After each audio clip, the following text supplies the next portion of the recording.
इस वीडियो को देखने के बाद जितने भी एमसीक्यू आपके नीट एग्जाम में, सीबीएसई एग्जाम में, सीयूईटी एग्जाम में आने वाले सारे के सारे एमसीक्यू आप फोड़ के आओगे इस चैप्टर से रिलेटेड। तो चलिए देखते हैं एमसीक्यू।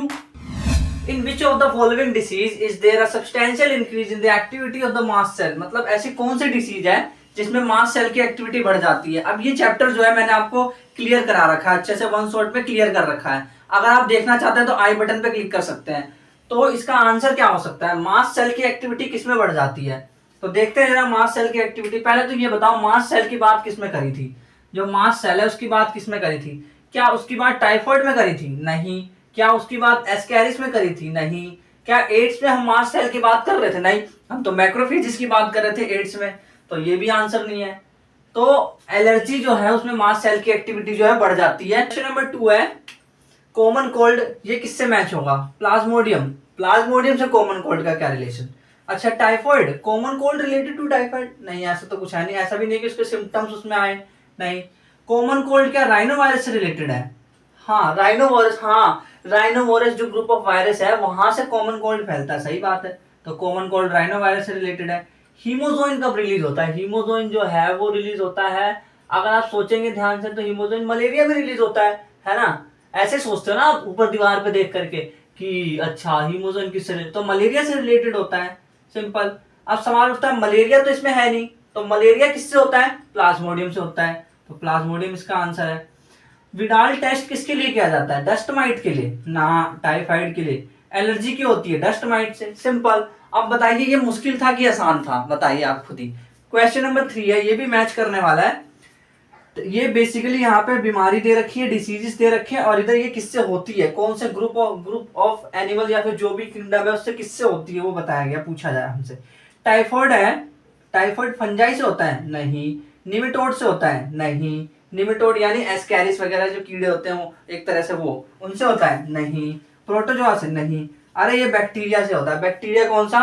आप कमेंट करके बताइए आंसर की कौन सा बैक्टीरिया। मैं नहीं बताऊंगा, मैंने तो लेक्चर में कवर करा रखा है। कमेंट करके बताइए कि टाइफॉइड का बैक्टीरिया कौन है। लेशमेनियासिस जो है वो बेसिकली जो होता है, पहले तो हम लेशमेनियासिस का नाम ही नहीं सुना हमने, ऐसे मान लीजिए। हमने नाम सुना है रिंगवॉर्म का, रिंगवॉर्म तो फंजाई से होता है। फिलारियासिस किससे होता है? फिलारियासिस जो है वो निमेटोड से होता है। निमेटोड इन द सेंस की फिलारियासिस निमेटोड, वो जो निमेटोड है उसका नाम क्या है? मैं इसका नाम अभी जस्ट बताने वाला था बट मैं नहीं बताऊंगा।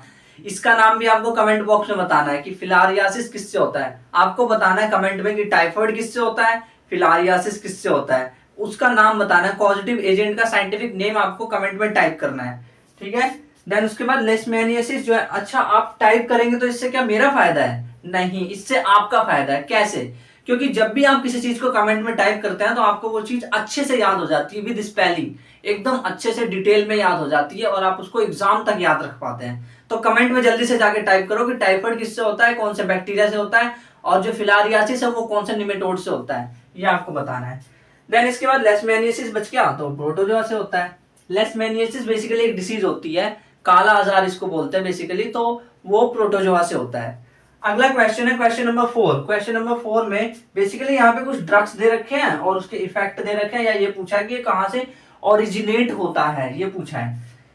तो कोकेन, क्या कोकेन यानी कि ऐसा कुछ इथ्रोजाइलम कोका, ऐसा अगर आपको याद हो तो कोकेन जो है इथ्रोजाइलम कोका से आता है, तो इथ्रोजाइलम इसका आंसर है। हीरोइन बेसिकली क्या है? हीरोइन जो है, अभी इसको छोड़ते हैं, अभी जो हमें याद है वो देखते हैं। marijuana जो है, marijuana तो कैनाबिस है, तो कैनाबिनोइड्स में आता है ये, तो कैनाबिनोइड्स है तो कैनाबिस सटाइवा से आएगा, ओरिजिनेट होता है, तो ठीक है कैनाबिस सटाइवा से इसका आंसर हो गया। अब इसके बाद बचा है पेपिवर सोमनिफेरम। तो एक बात बताओ, पेपिवर सोमनिफेरम जो है वो हेरोइन से ओरिजिनेट होता है कि नहीं, बताइए। अगर आपने लेक्चर देखा हो, थ्योरी लेक्चर, तो मॉर्फिन, अगर नहीं देखा तो जाकर के देख लीजिए जल्दी, तभी ये एमसीक्यू लेक्चर करने में मजा आएगा, तो अदरवाइज नहीं आएगा ज्यादा मजा ये एमसीक्यू सॉल्व करने में। तो मॉर्फिन जो है इफेक्टिव सेडेटिव इन सर्जरी, यानी कि जब बेसिकली मॉर्फिन जो वो पेन किलर भी होता है, यानी कि जब पेन हो रहा होता है इंसान को किसी को, तो पेन को किलिंग, पेन की किलिंग यानी दर्द को कौन कम करता है? मॉर्फिन। तो मॉर्फिन दर्द को कम करता है। देखते हैं क्वेश्चन नंबर 5। क्वेश्चन नंबर 5 भी मैच द कॉलम है। अब ना ये जो चैप्टर है ना, मैच द कॉलम, बहुत सवाल आते हैं इससे, नीट में, सीबीएसई में, सीयूईटी में, सारे एग्जाम में मैच द कॉलम बहुत मस्त सवाल आते हैं इसमें। तो ये जो है इसमें फिर से डिसीज दे रखी है और इधर इसके कॉजिंग ऑर्गेनिज्म दे रखे हैं। रिंगवॉर्म किसकी वजह से होता है? तो रिंगवॉर्म बेसिकली 3 स्पीसीज थी, एपिडर्मोफाइटन, माइक्रोस्पोरम और ट्राइकोफाइटन, ये स्पीसीज थी। तो इसमें ट्राइकोफाइटन दे रखा है, ट्राइकोफाइटन से होता है। फिलारियासिस किससे होता है? फिलारियासिस हमें पता है एलिफेंटियासिस, हाथी पांव बीमारी होती है जो कि बेसिकली बुकेरिया बेनक्राफ्टाई से होती है। मलेरिया किससे होता है? मलेरिया प्लाज्मोडियम वाइवेक्स होता है। बेसिकली इसकी अलग अलग स्पीसीज होते हैं, प्लाज्मोडियम वाइवेक्स, फैल्सीपैरम और मलेरी, तो उसमें से देखा जाता है। तो इसमें प्लाज्मोडियम वाइवेक्स दे रखा है, तो ये इसका आंसर है। निमोनिया किससे होता है? Haemophilus influenzae. अब मैं आपसे एक सवाल पूछना चाहूंगा कमेंट बॉक्स में कि निमोनिया जो है हीमोफिलस इन्फ्लुएंजी से तो होता है, और एक और बैक्टीरिया था जिसकी वजह से ये होता है, उसका नाम एस से था, स्ट्रे करके कुछ था उसका नाम, उसको आपको कमेंट बॉक्स में बताना है ताकि आपको रिवीजन हो जाए। देन उसके बाद क्वेश्चन नंबर 6 है, इन विच ब्लड कॉर्पस्कल, किस ब्लड कॉर्पस्कल में HIV undergo replication, HIV replicate करता है यानी बढ़ता है और प्रोड्यूस करता है अपने जैसे और वायरसेस को। कौन सा वो ब्लड सेल है? क्या वो बेसोफिल्स है? नहीं, बेसोफिल तो नहीं है। क्या वो ईओसिनोफिल्स है? नहीं, ऐसा तो हमने कुछ पढ़ा ही नहीं। क्या बीटा लिम्फोसाइट में ऐसा होता है? बीटा लिम्फोसाइट कहां से है भाई? इसमें होता ही नहीं ऐसा कुछ। वो तो मल्टीप्लाई करता है हेल्पर टी सेल्स में, यानी कि टीएच सेल्स में। तो ये इसका आंसर है। क्वेश्चन नंबर 7 मैच अगेन, क्योंकि मतलब मैच कॉलम जो मैच वाले सवाल होता है ना, वो करने के बाद ना आपका दिमाग चलता है अगर आप ध्यान से देखो तो देखिए इसमें हीरोइन है, तो हीरोइन क्या करता है?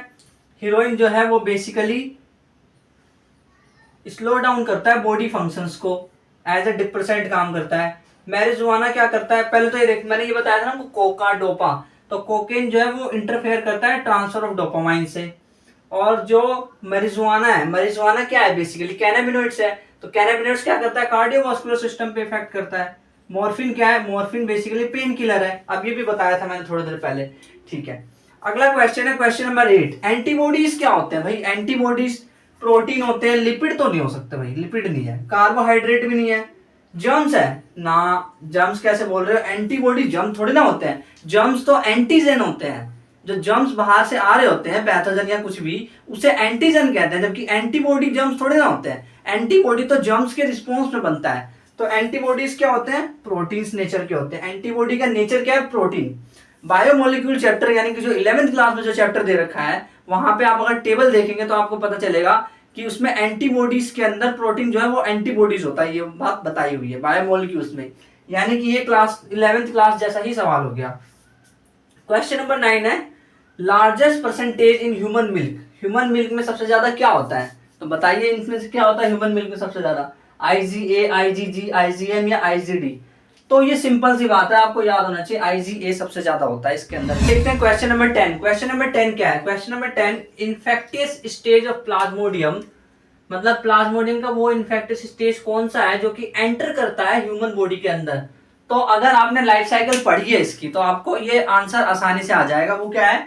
देखिए, ट्रोफोजोइट्स के फॉर्म में होता है? नहीं, ट्रोफोजोइट्स के फॉर्म में तो एंटर नहीं करता। क्या फीमेल गैमेटोसाइट एंटर करता है? नहीं। Male gametocyte? नहीं। वो तो स्पोरोजोइट्स एंटर करते हैं ना उसके अंदर, हमने ये पढ़ा है। यहीं से तो लाइफ साइकिल शुरू हो रहा होता है कि पहले स्पोरोजोइट्स जाकर के मच्छर के जो प्लाज्मोडियम का जो मच्छर होता है उसके अंदर, मुंह के अंदर वो जब वो काट रहा होता है तो उसके अंदर क्या होता है? बेसिकली स्पोरोजोइट्स के फॉर्म में होता है प्लाज्मोडियम। जो प्लाज्मोडियम की स्टेज है स्पोरोजोइट्स वो होती है, और वो एंटर करती है ह्यूमन बॉडी के अंदर, वहीं से शुरुआत होती है। क्वेश्चन नंबर 11 है, डिसीज कॉज बाय बैक्टीरिया, इनमें से कौन सी डिसीज है जो बैक्टीरिया से होती है? उल्टा चलते हैं इस बार ऑप्शंस के अकॉर्डिंग, ठीक है, ऐसा करते हैं। रिंगवॉर्म, ये तो फंगस से होता है, नहीं ये तो आंसर नहीं है। मलेरिया, मलेरिया ये तो प्लाज्मोडियम से होता है ना, ऊपर ही तो बता रहे हो तुम, प्लाज्मोडियम से होता है ये, जो कि Plasmodium vivax, Plasmodium falciparum, Plasmodium malariae, ये सब है। एड्स, एड्स तो एचआईवी से होता है, ह्यूमन इम्यूनोडेफिशिएंसी वायरस से होता है। तो बचा क्या? टाइफॉइड। हाँ, टाइफॉइड बैक्टीरिया से होता है। कौन से बैक्टीरिया से होता है? कमेंट में आपको बताना है, पता है बात आपको।